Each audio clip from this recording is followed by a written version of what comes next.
నమస్తే, welcome to reflection. నేను మీ అమోఘ్ దేశపతి. మొహమ్మద్ అమీన్ యాకూబ్ అల్ ముఖ్తాది 2023 October 7న ఇజ్రాయెల్లో ఏం జరిగిందో గుర్తున్నది కదా. యూదులకి పవిత్ర దినమైన శనివారం రోజు దొరికిన వాళ్ళని దొరికినట్టు చంపారు. నో వే, యుఎస్ ఏమన్నా ఇండియానా? కసబ్కు మనం బిర్యానీ పెట్టినట్టు అక్కడ వాళ్ళు ఉగ్రవాదులకి స్పెషల్ ట్రీట్మెంట్ ఇవ్వరు. ఏ క్రిమినల్ రికార్డులు లేని ఇండియన్స్ అంటే ట్రంప్కు గిట్టదు, కానీ గాజా నుంచి ఉగ్రవాదుల్ని మాత్రం తెచ్చుకుంటాడు. ప్రజాస్వామ్యం పేరుతో ఇండియా, యుఎస్ లాంటి దేశాల్లో ఎంతగా అపహాస్యం జరుగుతూ ఉంటుందో మళ్ళీ ఒకసారి రుజువే. మొహమ్మద్ అమీన్ యాకూబ్ అల్ ముఖ్తాది ఎవరంటారు? 33 ఏళ్ళ ఒక గాజా పౌరుడు. ఈ పేరు గుర్తుపెట్టుకోండి. కొంచెం సేపు మనం ఇంకొన్ని మాట్లాడుకుందాం. 2023 అక్టోబర్ 7న ఇజ్రాయెల్లో ఏం జరిగిందో గుర్తున్నది కదా.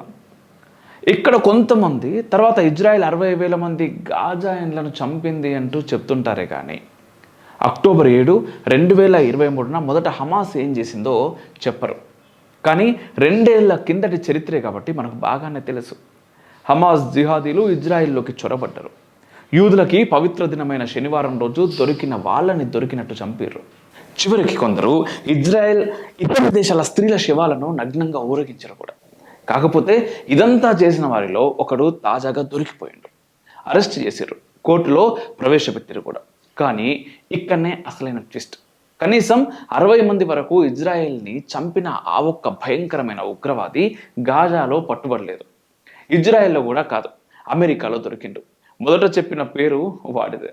గాజా నుంచి ఇజ్రాయెల్లో దూరి 10 మందిని చంపి అమెరికాలో ఎంటర్ అయి దర్జాగా చట్టం నుంచి తప్పించుకున్న సదరు జిహాదీ మరో షాక్ కూడా ఇచ్చిండు. కోర్టులో జడ్జి ముందు నాకు షరియా ప్రకారం వసతులు కావాలి అన్నాడు. తను ప్రార్థన, ఉపవాసం చేసుకోవడానికి పోలీసులు సౌకర్యాలు చేయాలంట. అంతేకాదు, మనోడికి మామూలు ఫుడ్ వద్దంట, హలాల్ సర్టిఫైడ్ కావాలంట. ఇంతకీ మీరేమనుకుంటున్నారు? అమెరికన్ కోర్టులోని జడ్జి ఒప్పుకొని ఉంటారా? నో వే, యుఎస్ ఏమన్నా ఇండియానా? కసబ్కు మనం బిర్యానీ పెట్టినట్టు అక్కడ వాళ్ళు ఉగ్రవాదులకి స్పెషల్ ట్రీట్మెంట్ ఇవ్వరు. ఒసామా బిన్ లాడెన్ను చంపి అవతల పారేసారు, సముద్రంలోకి విసిరేరు. ఇట్లా మనం అమెరికా అంటే చాలా పెద్ద తోపు దేశం అనుకుంటాం. కానీ మొహమ్మద్ అబీన్ అనే 33 ఏళ్ల గాజా ఉగ్రవాది కంటే గొప్పేం కాదు. అందుకే వాడు అడిగిన ఏర్పాట్లన్నీ చేయమని జడ్జి చెప్పడంతో పోలీసులు గంగిరెద్దుల తల ఊపారు. వింటుంటేనే ఆశ్చర్యంగా ఉన్నది కదా. భారతీయులో లేదా మరికొన్ని బాధ్యత గల దేశాల పౌరులో పత్రాలతోనో పత్రాలు లేకుండానో అమెరికాలో ఎంటర్ అయితే ట్రంప్ ఏం చేస్తున్నాడు? రెచ్చిపోతున్నాడు. ప్రత్యేక విమానాల్లో చేతులు కాళ్లకు బేడీలు వేసి జంతువుల్లా బయటకి తోసేస్తున్నాడు. అదే ట్రంప్ పాలనలో ఒక జిహాదీ హ్యాపీగా యూఎస్లోకి ఎంటర్ అయ్యాడు. పైగా గాజాలో ఉండగా ఇజ్రాయెల్ మీద యుద్ధం ప్రకటించిండు. వీలైనంత మంది యోధుల్ని, అమెరికన్లని కిరాతకంగా చంపిండు. తర్వాత దర్జాగా అమెరికాలోకి చొరబడ్డాడు. ఎలాగో తెలుసా?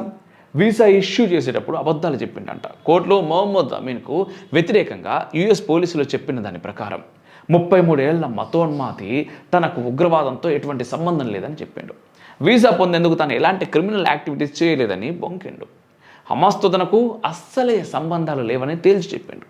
మొహమ్మద్ అమీన్ ప్రస్తుతం అక్టోబర్ 7 దారుణాలకి సంబంధించి మాత్రమే కోర్టు విచారణ ఎదుర్కోవటం లేదు. వీసా సమయంలో అబద్ధాలు చెప్పినందుకు కూడా ట్రయల్ నడుస్తూ ఉన్నది. కానీ ఆ అబద్ధాలు ఎవరు నమ్మిర్రు అనేది కూడా ఇక్కడ పాయింట్ కదా.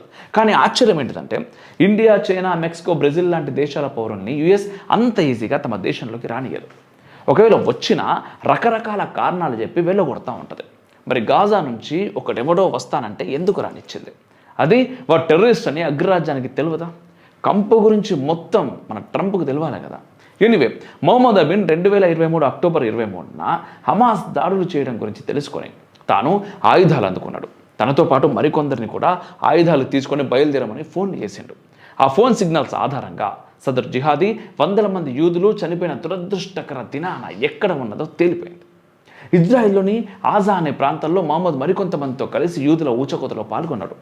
అక్కడ 60 మందికి పైగా హత్యలకు గురయ్యారు.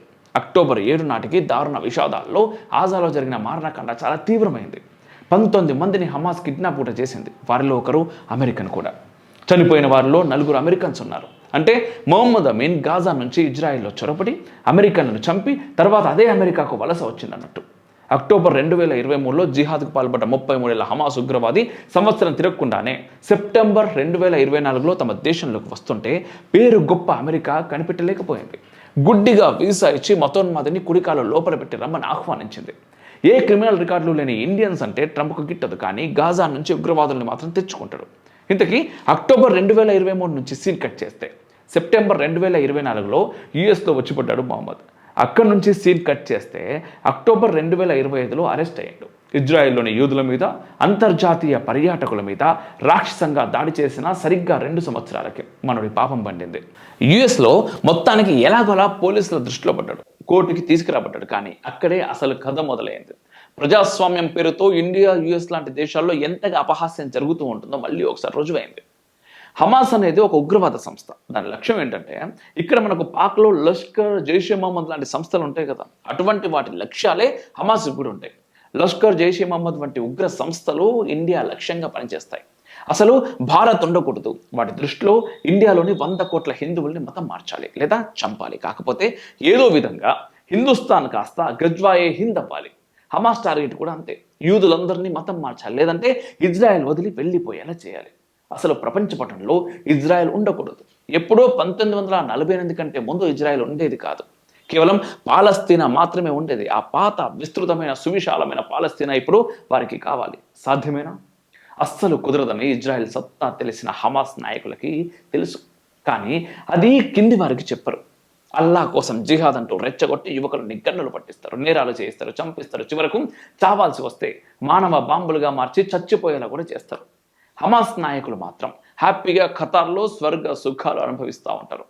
మొహమ్మద్ అమీన్ లాంటి వేలాది మంది టెర్రరిస్టులు పైత్యం నింపుకొని ఇజ్రాయెల్ మీద పోరాటం చేస్తూ ఉంటారు. అదే అక్టోబర్ 7, 2023 జరిగింది. హమాస్ రెచ్చిపోయి మొహమ్మద్ లాంటి వారి చేత వందల మంది యూదుల్ని, ఇతర దేశాల వాళ్ళని చంపిస్తూ ఉంటది. కిడ్నాప్ చేయించింది, రేపులు చేయించింది. ప్రతిఫలంగా ఇజ్రాయెల్ చేసిన భీకర దాడుల్లో ఇప్పటి వరకు 60,000 మందికి పైగా చనిపోయారని ప్రచారము జరుగుతున్నది. ఇదంతా హమాస్ చేసిన స్వయం కృతాపరాధం. దాని ఫలితం గాజాలోని సామాన్యులు అనుభవిస్తున్నారు. అక్టోబర్ 2023లో దాడులకు పాల్పడ్డ మహమ్మద్ మాత్రం అమెరికాలోకి చొరబడి మెల్లగా అక్కడే సెటిల్ అవుదామనుకున్నాడు. ఎక్కడో తలరాత వక్రించి దొరికిపోయిండు. ఇజ్రాయెల్ మీద, అక్కడ దొరికిన తమ వారి మీద కూడా హత్యలకు పాల్పడ్డ గాజాకు చెందిన మహమ్మద్కు ప్రస్తుతం యుఎస్ జైల్లో రాచ మర్యాదలు సాగుతున్నాయి. మన దగ్గర కసాబ్కు బిర్యానీలు పెట్టినట్టు అక్కడ మహమ్మద్కు హలాల్ ఫుడ్ పెట్టి అల్లాకు ప్రార్థనలు చేసుకోమంటా ఉన్నారు. ఇలాంటి ట్రీట్మెంట్ అమెరికన్ జైల్లో ఇతర దేశాలు, మతాల వారికి లభిస్తుందా? ఏ హిందువో జైల్లో తాను విగ్రహం పెట్టుకొని పూజలు చేస్తానంటే అమెరికన్ కోర్టులు ఒప్పుకుంటాయా?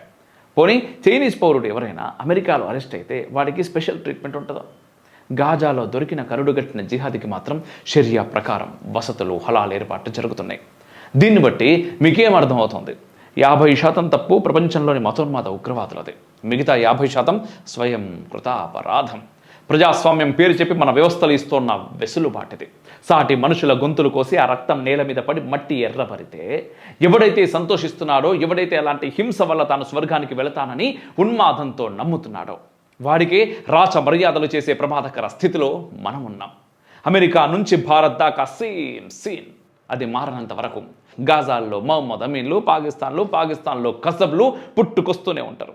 మన దగ్గర లష్కర్ ఏ తోయిబా, జైషే మహమ్మద్ అంటాం, అక్కడ హమాస్ అంటారు. మరో దగ్గర తాలిబాన్, ఇంకో దగ్గర ఐసిస్. పేర్లే తేడా. మతోన్మాదం, రక్తదాహం, పైశాచిక కామం అన్నీ అయిపోయాక మోసం అంతా ఒక్కటే. గ్రహిస్తే బాగుపడతాం, గ్రహించకపోతే కాటికి పోతాం. జై హింద్, మేరా భారత్ మహాన్.